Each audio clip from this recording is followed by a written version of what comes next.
apresiasi bahwa kita kalah Mas Ari ya. Saya bilang kalah kenapa ini? Saya nggak tahu.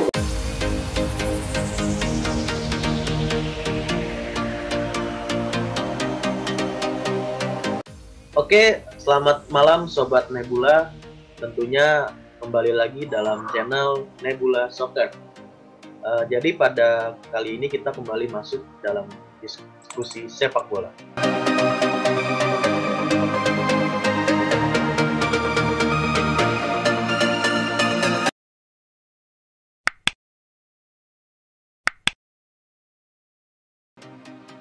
Oke, buat Sobat Nebula semua, malam hari ini tentunya malam yang cukup spesial ya. Buat saya, buat Akbar, karena kedatangan tamu. Cukup ini juga sih, cukup senang bisa berdiskusi dengan salah satu pembina dari Ultras Garuda. Sebelumnya saya mau memperkenalkan ada Om Hari Pandiono Paimin. Selamat malam Om. Selamat malam. Salam satu bangsa. Salam satu bangsa. Indonesia. Oke, Om. Sebelumnya saya mau nanya sedikit nih Om tentang profil Om yang masyarakat Indonesia beberapa mungkin sudah tahu kalau Om ini adalah salah satu pembina dari Ultras Garuda nih Om. Boleh nggak Om ceritain sedikit gimana perjalanan Om bisa sampai di posisi sekarang nih Om? Sebetulnya sesuai dengan hati aja ya, jadi mengalir. Kita mendukung timnas dimanapun berada. Kemudian prinsip kami adalah menjaga persatuan, menjaga kehormatan tribun ya, dari tribun. Kemudian mendukung dengan kreasi. Jadi prinsip kami adalah kreativitas yang harus diutamakan, karena sepak bola tanpa kreativitas itu ibaratnya tidak memotivasi diri sendiri gitu. Kemudian jadi tadinya itu kita banyak kelompok, ada supporter Indonesia, ada Forza Indonesia, banyak kelompok. Kemudian ada salah seorang teman saya yang juga dari Malang. Jadi kemudian kita rapat besar tahun 2014 kalau nggak salah itu di rumah di Sukaragung. Itu berbagai macam aliran kelompok sebelum Ultras. Jadi ada dari klub 3, klub 32, dari Persita, dan seluruh teman-teman di wilayah Jakarta termasuk Makassar hadir. Di situ kita rapat mencoba menentukan arah mau kemana supporter Indonesia. Teman-teman ada juga yang bergabung di supporter Indonesia Jakarta, ada juga di Forza Indonesia, kemudian ada juga di Ultras Garuda. Nah, sebenarnya saya ada di mana, ada di seluruh supporter artinya. Cuman memang yang paling intens di Ultras Garuda karena teman-teman di sini sebetulnya sama ya. Baik, saya juga penasehat Ozon One Soul One Nation. Tapi Ultras Garuda ini masif gerakannya, kemudian disiplin, kemudian visinya bagus, visinya mempersatukan berbagai macam berbeda klub untuk mendukung Ultras Garuda. Kemudian saya lupa tangannya berapa, sekitar 4 tahun, 5 tahun lagi di Sunter itu kumpul semuanya. Mereka mencoba membuat framework kode etik namanya. Kode etik Ultras Garuda itu ada 7 atau 8 gitu. Salah satunya adalah contohnya dilarang memakai kostum lokal saat mendukung timnas. Kemudian harus patuh pada pusat, artinya ada instruksi dari pusat. Misalkan mau buat jersey, mau bikin PO untuk mengatasnamakan Ultras Garuda. Kemudian setiap bulan harus ada silaturahmi setiap bulan, baik di anggota. Silaturahminya bebas, temanya bebas, yang penting mereka saling bertemu gitu. Ya.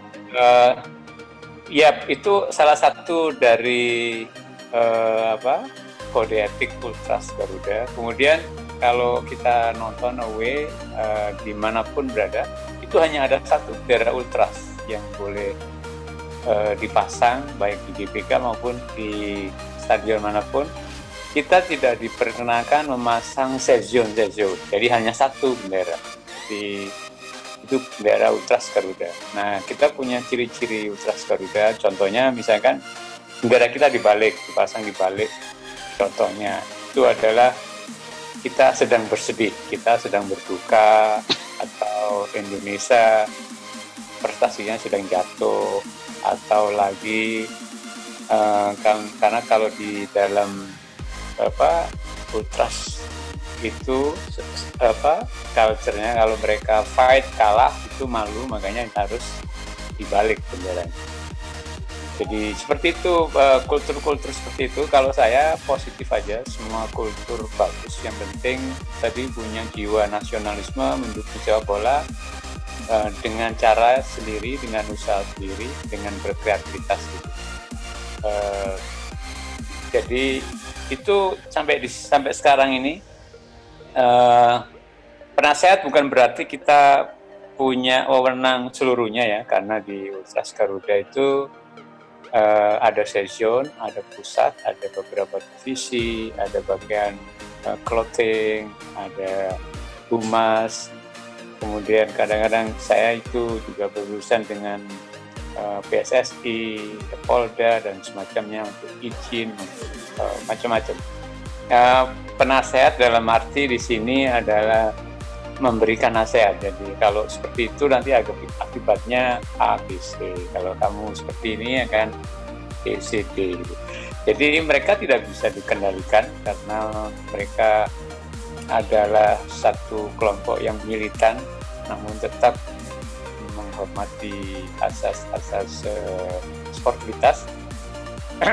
Namun kalau ada masalah biasanya kami rembuk, kalau deadlock kami voting. Jadi seperti itu sampai saat ini masih kokoh, kuat, berdiri, dan kami punya prinsip adalah Ultras itu tidak boleh tunduk sama federasi. Jadi kita harus selalu against federasi, terutama untuk mengoreksi kinerja dan prestasinya federasi. Jadi kita nggak bisa kalau menang didukung, nggak begitu. Kita punya prinsip harus menang, harus juara, harus prestasi.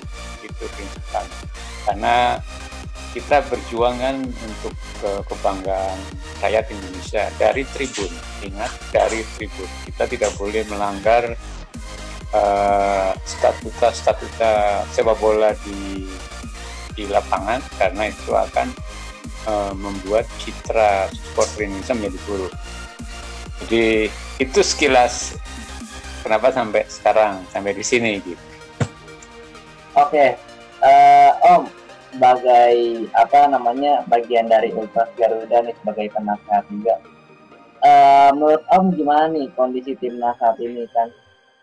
Pandangan Om mengenai prestasi dan juga keadaan timnas Indonesia lah di sepak bola, menurut Om gimana nih?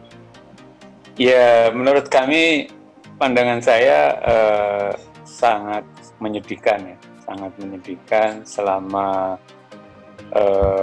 hampir separuh umur saya sekarang hampir 54 tahun, jadi hampir separuh umur saya itu kira-kira 25 plus 2, 27 tahun. 30 tahun kita belum sekalipun lolos Piala Dunia. Kenapa? Karena acuannya timnas Indonesia yang senior itu kan harus lolos Piala Dunia, atau minimal peringkatnya jangan sampai di bawah oleh Burma, Timor Leste, Kamboja, kan malu kita. Sekarang kita ada di bawah mereka, gitu. Jadi kita ini paling bawah di antara ASEAN, terkecuali Brunei mungkin. Nah, kita kan malu sebagai bangsa ini. Ternyata artinya apa? Artinya adalah pengelolaan yang dikelola oleh federasi yang dari dulu seperti itu nggak pernah ada progres, nggak pernah ada kemajuan, dan mereka juga nggak pernah malu untuk tidak mengakui kekurangannya, tidak pernah malu untuk turun, tidak pernah malu untuk mundur. Beda dengan tetangga kita Malaysia, kalau mereka nggak berhasil lolos Piala Dunia atau nggak berhasil menyabet medali emas SEA Games, mereka malu langsung mundur. Jadi malu gitu, punya malu. Kalau kita kan enggak, kita nggak punya malu. Tanggung jawabnya ada gitu ya. Ya. Kemudian terakhir adalah ketika kita mengikuti kualifikasi World Cup 2022, itu kita kalah beruntun selama 4 kali dengan tim-tim ASEAN. Bahkan dengan tetangga Malaysia kita diajar 2 kali kalah home and away.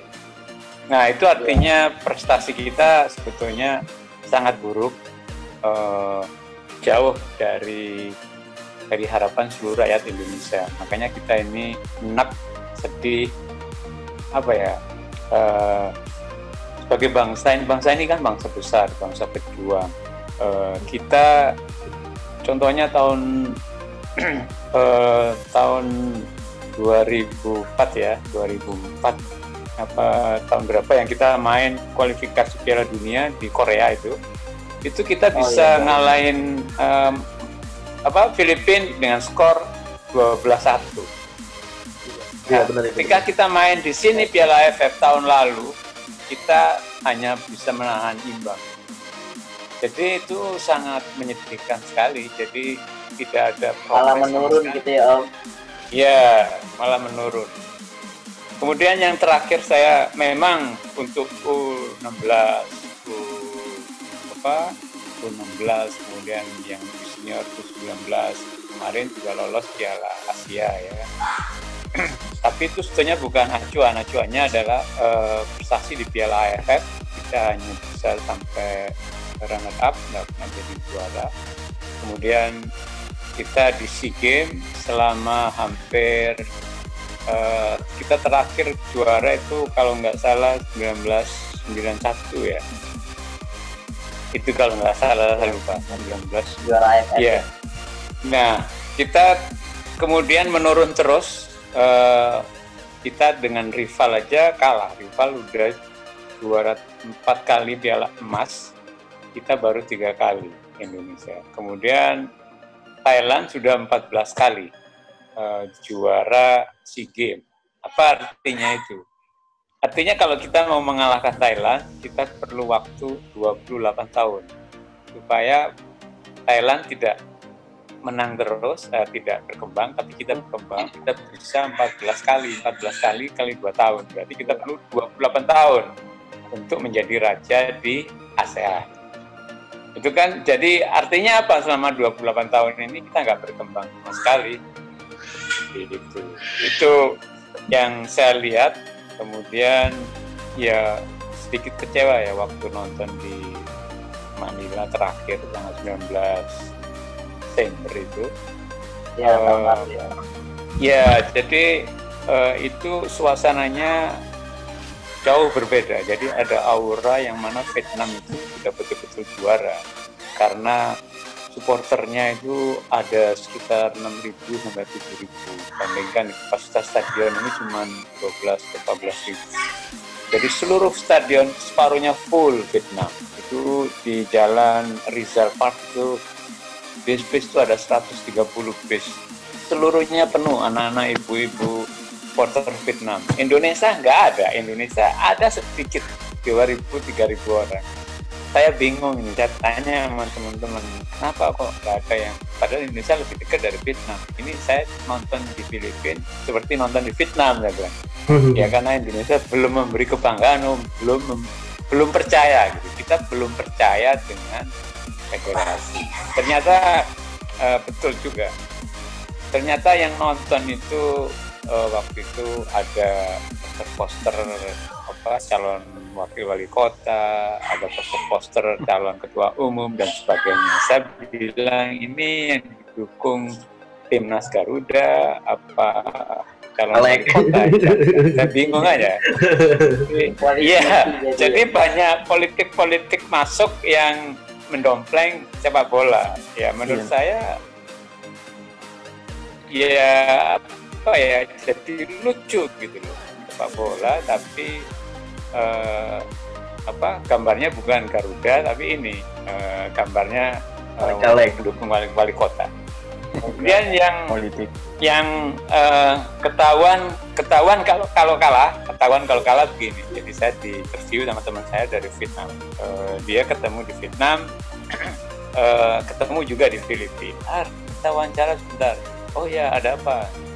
Menurutmu hari ini Indonesia yang menang siapa? Vietnam apa Indonesia? Dia bilang gitu kan. Wah, dalam hati saya hari -1 itu saya sudah yakin. Saya yakin skornya ini minimal 3-1 kita kalah dalam hati. Karena ada info dari orang teman yang di grup PSSI bahwa kita kalah Mas Hari ya. Saya bilang, kalah kenapa ini? Saya nggak tahu. Udah kayak ketahuan skornya gitu ya? Kita kalah Mas Hari gitu. Terus saya ketemu teman-teman di hotel di deket di Filipina sana, di kayak hotel supporter gitu. Saya bilang anak-anak di kamar, kita besok kalah. Waduh, jangan gitu Mas Hari, kita udah 15 hari di sini dukung timnas, tinggal Vietnam.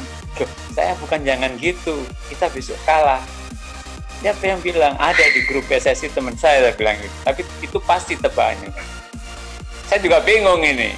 Nah, teman-teman nggak percaya kan? Tapi waktu saya diwawancarain Kompas, kemudian Antv dan sebagainya, saya selalu bilang begini, skornya nanti imbang, kemudian ada penalti. Nah itu penalti itu saya nggak tahu. Tapi dalam hati saya kan kalah, kan nggak mungkin yang ngomong kalah gitu. Nggak mungkin. Wah, jadi udah kayak ada pengaturan skor gitu ya? Dianggap kurang. Saya nggak tahu itu, saya nggak tahu itu apa diatur, saya nggak tahu. Tapi yang jelas. Terus aura pertandingannya pada saat kita milih lapangan itu kan Indonesia milih sebelah selatan, kemudian Vietnam sebelah utara. Nah itu seluruh wartawan itu pindah ke selatan. Hampir 90% wartawan internasional ASEAN Indonesia milih di bagian selatan. Kenapa? Artinya akan kebanyakan gol di selatan Indonesia. Nah, terus saya bilang, wah, tambah yakin kalah ini saya bilang. Nah, kemudian permainan berjalan, wah kita nyanyi, jadi kompak memang kalah kalau soal kompak karena supporter Indonesia hanya beberapa yang supporter, maaf. Karena sebagian adalah mahasiswa, pekerja, juga ada tim bayaran, pegawai. Tim bayaran itu artinya disiapin bus, siapin tiket, datang. Yang supporter beneran itu nggak kurang dari 20-30 menurut saya. Oh, berarti nggak begitu banyak ya? Enggak. Karena kita yang supporter beneran itu kan datang uang sendiri, beli tiket di counter. Itu yang menurut saya supporter beneran.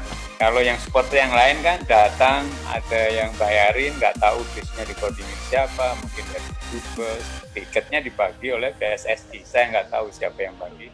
Tapi memang teman-teman bilang, enggak Mas, kita book sendiri, kita ke counter. Kita nggak nerima dari PSSI. Bagus, saya bilang. Karena kalau kita sampai menerima tiket dari PSSI, kita mengkhianati teman-teman yang lain. Kita tidak lagi bersih untuk mengoreksi PSSI. Contohnya apa? Kenapa kok saya bilang mengkhianati? Contohnya pada saat kita tour mau away ke Malaysia untuk tanggal November tanggal 19 atau tanggal 16 itu away. Di Bukit Jalil. Saya ikut rapat dengan perwakilan PSSI, perwakilan Sekjen di Stadion Madya dengan teman-teman Garuda. Kemudian kami ditanya, Ultras Garuda dan lain-lain ini perlu base nggak? Perlu dikoordinasi tiket nggak? Teman-teman bilang nggak usah. Kita nggak mau dikawal, kita nggak mau ada polisi di antara supporter, kita nggak mau disiapin base, disiapin tiket juga nggak mau. Maksudnya meskipun beli di koordinir polisi PSSI kita nggak mau, kita mau dengan teman-teman yang ada di Malaysia sendiri. Jadi karena prinsip-prinsip seperti itu, saya juga bagus, saya bilang. Waktu itu saya ikut rapat, itu bagus, saya bilang. Nah, waktu di Manila, saya juga bilang, enggak, kalau kita dikasih aja enggak. Kita ada salah satu teman sempat ditelepon sama Save Our Soccer itu, siapa namanya itu. Ada Mas Hari ini ada tiket 4, nggak usah dikasih, ditolak aja. Kita beli sendiri, saya bilang. Tiket itu 5.000 katanya di book PSSI. Tapi susah mencari tiket, dan 5.000 itu Tribun Selatan kosong. Kemana tiket ini? Saya bingung juga ini. Jadi 5.000 di book PSSI, nyari tiket susah, tapi Tribun Selatan kosong. Yang ada itu hanya sedikit, 2.000, 3.000 yang buat pekerja, mahasiswa, kedubes. Jadi ada yang aneh juga, saya lihat pertandingan itu. Kemudian pada saat ribut-ribut, ada ribut-ribut di VIP. Ribut-ribut apa ini? Saya pikir, ini ada ribut. Ternyata rebutan kursi, rebutan tiket gratis di VIP antara pengurus PSSI yang lama dengan yang baru. Sekjen yang Ratu Tisa. Saya bilang, waduh, bangsat itu. Saya bilang itu ya kelakuannya PSSI. Supporter modal nyari tiket susah, ongkos cari tiket aja 575.000 satu mobil. Susah itu nyari tiket, tapi di book. Nah sekarang kosong, kasih siapa ini tiket? Jadi banyak keanehan. Kemudian dari babak pertama saya sudah kaget ya lihat tubuhnya pemain-pemain Vietnam itu kekar, tinggi gitu. Kemudian lihat cara bermainnya dia sangat-sangat efektif, apalagi setelah mereka menang 2-0 itu teknik-teknik yang diterapin itu kasar menjurus, hanya keras ya, kasar. Jadi ketika Ivan Dimas diambil, Ivan Dimas itu kan kuncinya permainan ya. Iya betul, itu betul banget. Ya, ketika diambil itu kita marah, marah jancok, wasit gini. Tapi kan mereka nggak tahu protes kita, kan bahasanya nggak ngerti. Nah, yang kita heran itu kok official pelatih nggak protes, keras, manggil pemainnya protes gimana deh. Waktu diskusi di dalam luar beberapa hari, kok kalian nggak protes, saya bilang. Ya karena protes pun percuma, tinggal 20 menit kalian. Ya nggak begitu, minimal kalau protes itu tahu kesalahan mereka. Malah justru pelatih Vietnam yang protes, sampai kena kartu kan. Saya bingung juga ini, strategi apa ini saya bilang. Ya itu perjalanan terakhir kekecewaan saya nggak saya aja ya, seluruh rakyat Indonesia ini. Masa rebut emas yang negara sudah sekian tahun nggak bisa gitu.